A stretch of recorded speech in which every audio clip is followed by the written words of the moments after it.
Olá, o bate-papo está hoje na Escola Nacional de Saúde Pública, Sérgio Aroca, no campus de Manguinhos, da Fundação Oswaldo Cruz, onde a gente acompanha o encontro de saberes, ecologias, epistemologias e promoção emancipatória da saúde. E para falar sobre esse evento aqui com a gente, eu estou com o professor Marcelo Firpo, da Escola Nacional de Saúde Pública. Tudo bom, Marcelo?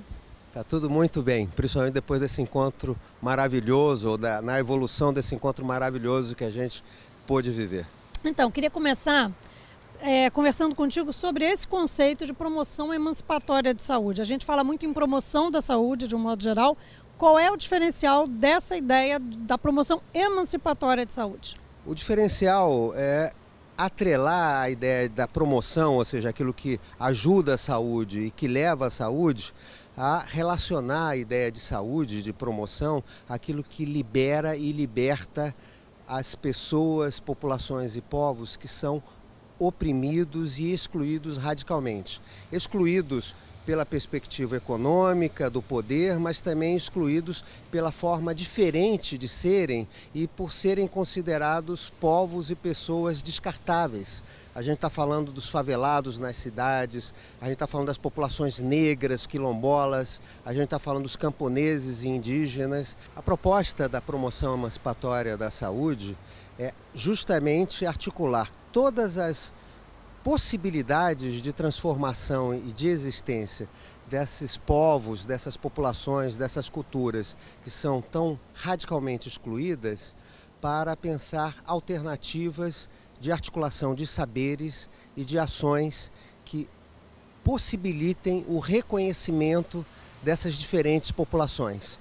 E isso implica a gente articular as diferentes formas de opressão, que são as diferentes formas de injustiça, a injustiça social, econômica, de poder que é tão falada, a da democracia, mas também a injustiça por saúde, por reconhecimento das diferentes formas dignas das pessoas levarem os ciclos da vida, inclusive poderem morrer com dignidade, mas também duas justiças que são fundamentais para a criação do NEPS.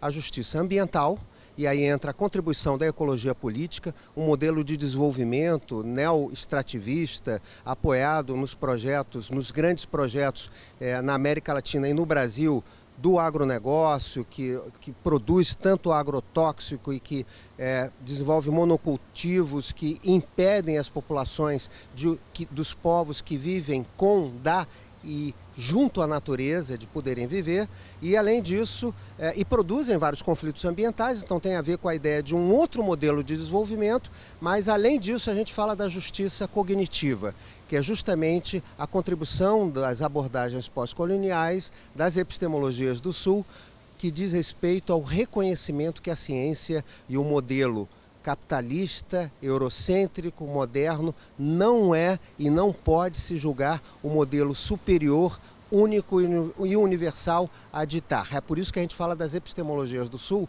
e é por isso que a gente fala do reconhecimento das contribuições da ciência, mas num nível outro de relação mais igualitária nas lutas que a gente considera que são as lutas que podem ser a síntese da proposta do nosso núcleo. As lutas por saúde, por dignidade e por direitos territoriais. Na sua resposta você já até adiantou, você citou o NEPS, que é o Núcleo de Ecologias, Epistemologias e Promoção Emancipatória da Saúde, que justamente foi lançado no evento, O evento foi criado para esse lançamento? O evento é o primeiro momento público em que a gente lança a proposta do NEPS, mas ao mesmo tempo a gente também chama os parceiros fundamentais, movimentos ligados às lutas por dignidade, moradia, por mobilidade, por saneamento nas favelas, nas periferias urbanas, mas também os movimentos que estão envolvidos principalmente no mapa de conflitos envolvendo injustiça ambiental e saúde no Brasil, que é um projeto também, um programa de pesquisa e extensão muito importante para a gente. Então a gente trouxe movimentos indígenas, ficamos muito felizes de estar aqui, várias lideranças indígenas, a gente trouxe movimento quilombola, a gente trouxe movimento de pescadoras e pescadores, a gente trouxe camponeses, movimentos de luta pela reforma agrária, e então esse conjunto de movimentos e de saberes permitem a gente, ou permitiram na nossa proposta de seminário, fazer algo muito especial, que tem a ver com uma proposta das epistemologias do Sul, que é a construção de metodologias colaborativas não extrativistas, que é uma das grandes queixas dos movimentos das populações em relação à academia. Ela é extrativista porque ela vai lá e extrai informação, às vezes extrai conhecimento e ainda por cima quer falar em nome dessas populações, considerando que os seus saberes, quando reconhece, são menores e são primitivos. Então reconhece que a ciência é sempre a que deve definir o critério de verdade e legitimidade.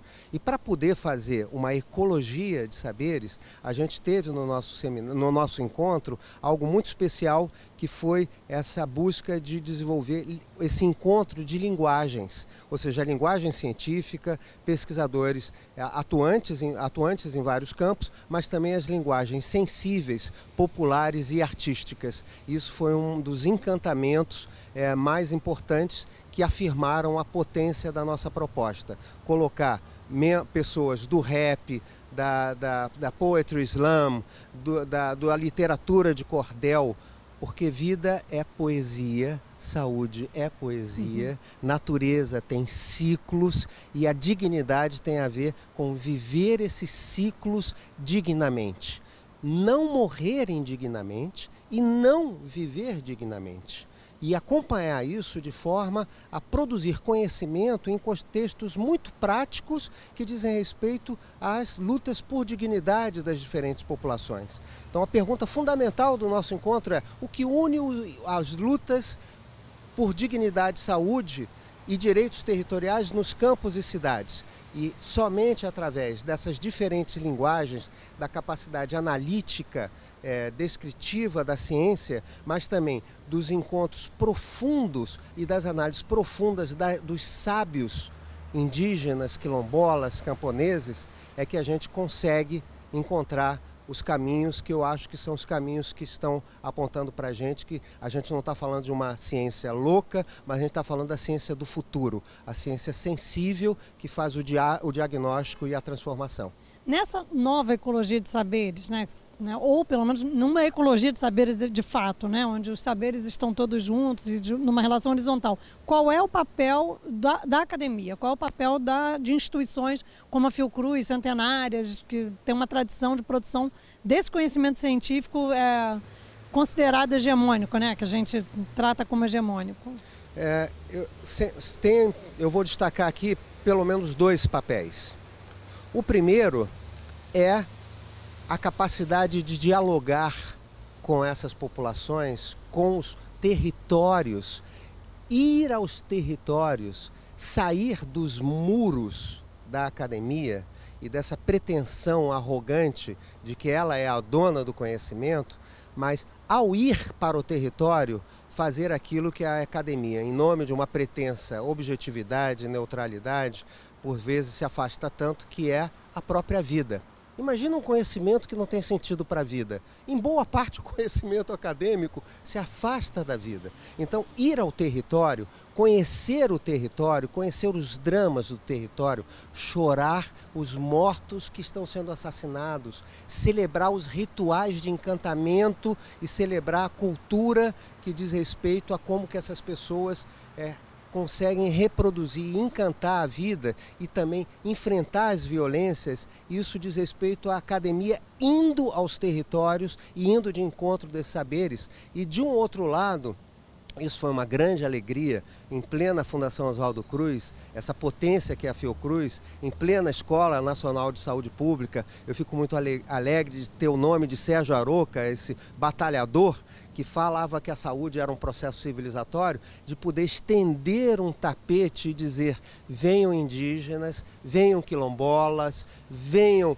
mulheres batalhadoras das favelas que estão lutando porque morreram seus filhos assassinados e estão vindo aqui para dizer: a luta continua pela dignidade dos nossos filhos, por Marielle Franco, de chamar os camponeses que estão na luta por um alimento e permitir que eles venham se juntar a nós para construir uma pauta de produção de conhecimento, de políticas públicas, de enfrentamento de violências e racismos e, acima de tudo, que a gente saia dessa ideia de que vamos seguir o parâmetro ocidental de redistribuição de renda, de todo mundo consumidor, porque esse modelo não vai nos levar muito longe. O planeta está numa crise ecológica e social terrível que está a se agravar e são justamente os sábios de todo mundo, de todos os povos, que estão a nos dizer e fornecer alternativas e também a dizer nós sábios, que é o que nós ouvimos esses dias, indígenas, quilombolas, camponeses, homens e mulheres, e principalmente mulheres, sábios da academia, venham.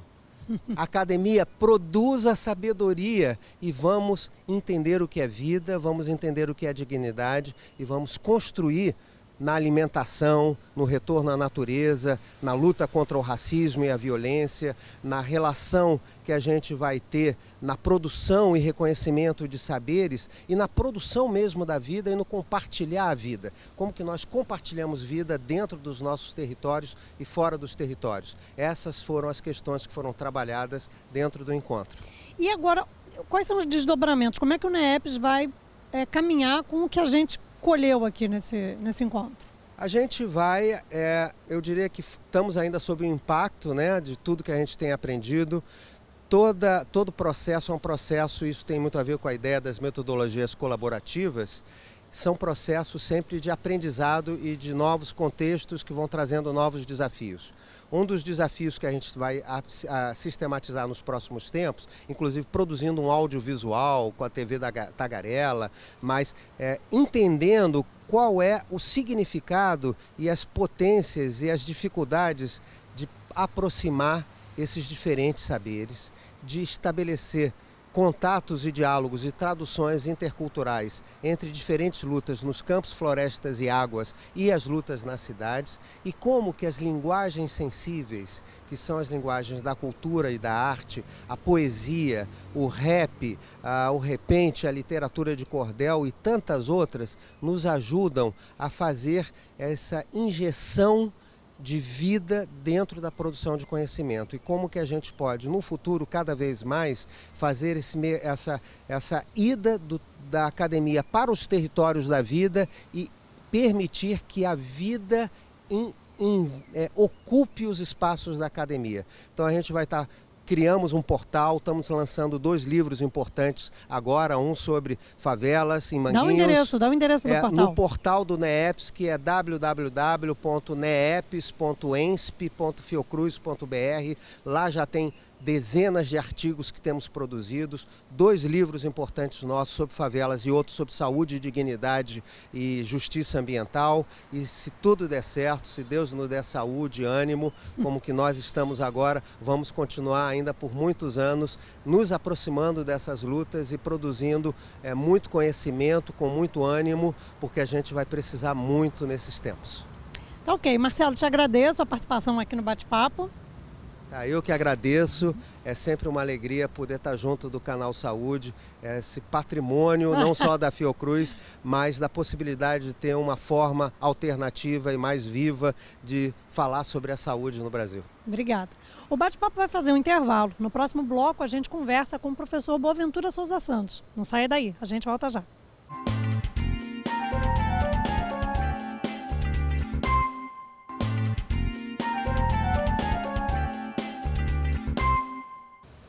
O Bate-Papo está de volta aqui na Escola Nacional de Saúde Pública Sérgio Aroca, no campus de Manguinhos da Fundação Oswaldo Cruz, onde a gente participa do Encontro de Saberes, Ecologias, Epistemologias e Promoção Emancipatória da Saúde. E para conversar com a gente nesse segundo bloco, está aqui o professor Boaventura Souza Santos, que é diretor do Centro de Estudos Sociais da Universidade de Coimbra. Boa tarde, professor. Olá. Obrigada por estar aqui com a gente no Bate-Papo, é uma honra. Prazer. Queria começar perguntando como é que o senhor viu o encontro, o que o senhor achou, como é que foi o evento que a gente acabou de participar? Não, foi um momento inaugural, porque estamos a lançar um novo núcleo de estudos e de trabalho, de intervenção da Fiocruz. É que me é particularmente grato, porque coincido bastante com as ideias que subjazem a este encontro, que basicamente procura superar o apartheid que existe entre o conhecimento académico, universitário e o conhecimento popular. E, portanto, é um núcleo que nasceu como um núcleo de tipo novo, nasceu de uma forma nova, não nasceu apenas com discursos e com grandes discursos, mas com canto, com grafismos, com arte, com abraços, com aquilo que eu chamo a razão quente, e, portanto, foi muito emocionante ver líderes de movimentos sociais junto com académicos, num ambiente muito descontraído, horizontal, verdadeiramente interessados em colaborarem neste momento difícil que atravessa a sociedade brasileira, no sentido de uma sociedade mais democrática, no plano do conhecimento, no plano das concepções de saúde e também mais inclusiva, dadas as diferenças sociais que existem neste país. Na sua opinião, quais são os grandes desafios para a gente conseguir efetivamente articular conhecimento acadêmico com conhecimento popular? Os desafios são enormes, porque a universidade e a academia, as instituições de ciência, foram criadas como instituições separadas e, aliás, por vezes até hostis e arrogantes em relação ao conhecimento popular, enfim, dos povos, que é o conhecimento que domina a maior parte da vida da maior parte das pessoas do mundo. Mas a verdade é que esse conhecimento atribuiu-se o privilégio de ser o único conhecimento válido, que é o conhecimento científico, e, portanto, desprezou todos os outros. Nós chegamos hoje a um tempo, no princípio do século XXI, que esse conhecimento continua a ser importante, mas não é único. Tivemos muitas conquistas no século XX, mas também muitos desastres. Nós estamos numa sociedade que nunca foi tão desigual como a que estamos agora. Afinal, tanta ciência para quê? Se não nos tirou deste pântano da desigualdade. Tanta ciência para quê? Se não nos tirou do pântano da discriminação, do racismo, da violência contra as mulheres. Para quê tanta ciência se não nos livrou de uma catástrofe ecológica e, pelo contrário, nos parece levar para essa catástrofe ecológica? Portanto, isso significa que surgiu um momento em que os próprios cientistas tiveram a necessidade de repensar as suas epistemologias. Epistemologia quer dizer exatamente o estudo sobre o conhecimento, sobre a validade do conhecimento. E, portanto, começamos a pôr em causa a validade desse conhecimento como único. Ele é válido, mas é válido entre outros conhecimentos. E o conhecimento dos camponeses, das populações ribeirinhas, dos povos indígenas, dos povos quilombolas, que vivem e têm sofrido muito daquilo que nós chamamos de desenvolvimento e que para eles tem sido agressão, expulsão, contaminação das águas, perda de saúde, doenças curáveis das quais morrem, subnutrição das crianças. Nós agora estamos muito mais conscientes disso, eles estão muito mais conscientes disso e cobram muito mais e, portanto, a sua presença é agora uma presença muito mais protagonista junto de nós e eu penso que a Fiocruz está numa linha pioneira. Eu conheço muitas instituições, trabalho em todo o mundo neste momento e não conheço uma instituição que esteja a fazer um esforço tão grande de se aproximar dos movimentos sociais que existem aqui, das organizações e sensibilizar-se ao sofrimento delas, como a própria Fiocruz. E como é que o senhor vê o papel da Fiocruz nessa aproximação com os movimentos sociais? Bem, eu trabalho realmente praticamente hoje em todo o mundo e não conheço outra instituição que vá tão longe na tentativa de aproximar o conhecimento científico dos movimentos sociais, que esteja sensível às necessidades das populações que vivem ao seu lado, como aqui Manguinhos, como a Ilha da Maré, porque tenho participado já concretamente em atividades da Fiocruz e, portanto, ela é pioneira nessa aproximação. Obviamente que não pode ser sozinha, tem que ser seguida por outras instituições, mas penso que, e sobretudo nos últimos tempos e perante já de algum tempo, mas sob a presidência da Presidente Nízia Trindade, tem assumido um papel ainda mais importante nessa aproximação com os movimentos sociais. A última mesa que a gente teve no evento foi bastante interessante, assim, porque representantes dos movimentos sociais reivindicaram, assim, fizeram uma crítica direta, inclusive, à academia, por uma tendência de muitas vezes os pesquisadores falarem em nome deles, né? Tipo, eles falarem, quem pesquisa a população indígena fala em nome dos indígenas, quem pesquisa os quilombolas fala em nome dos quilombolas. O senhor acha que a gente está conseguindo reverter isso, de fato abrir espaço, dar voz para esses Não, eles povos? disseram duas coisas, disseram isso, mas disseram outra coisa, disseram que nos avisaram. Isto é, avisaram-nos em tempo da catástrofe para a qual nós caminhávamos, e os cientistas e as instituições não lhes deram muito crédito porque não reconheciam o conhecimento e a sua experiência. E também nos disseram, efetivamente, que no momento em que esses académicos reconheceram a existência desse conhecimento, muitas vezes arrogaram-se o direito de falar em nome deles. Eles não precisam, como se viu hoje aqui à tarde, são extremamente elaborados, são sofisticadíssimos no seu conhecimento, são intelectuais como nós, com uma outra experiência de vida, quizás mais rica, diversa, e portanto temos que dialogar uns com os outros. Aliás, por vezes há também, hoje, por vezes uma certa arrogância e uma rejeição da própria ciência, que também não me parece muito correta. Penso é que temos que trabalhar todos, não é um tempo de divisões, é um tempo de articulações, porque aqueles que estão interessados em separar a vida académica e as instituições dos anseios das populações são os que nos dominam neste momento. E, portanto, nós temos que lutar contra isso, aproximamos-nos cada vez mais. Uma outra coisa, agora ampliando, assim, essa perspectiva que a gente está vendo aqui no Brasil, da necessidade de aliar conhecimento acadêmico e conhecimento popular, ampliando isso para um âmbito global, como é que o senhor vê a relação entre as epistemologias do Sul e as epistemologias do Norte, né, dos países subdesenvolvidos e desenvolvidos? Bem, as epistemologias do Sul só existem porque há epistemologias do Norte. Se não houvesse epistemologias do Norte, não eram precisas as epistemologias do Sul.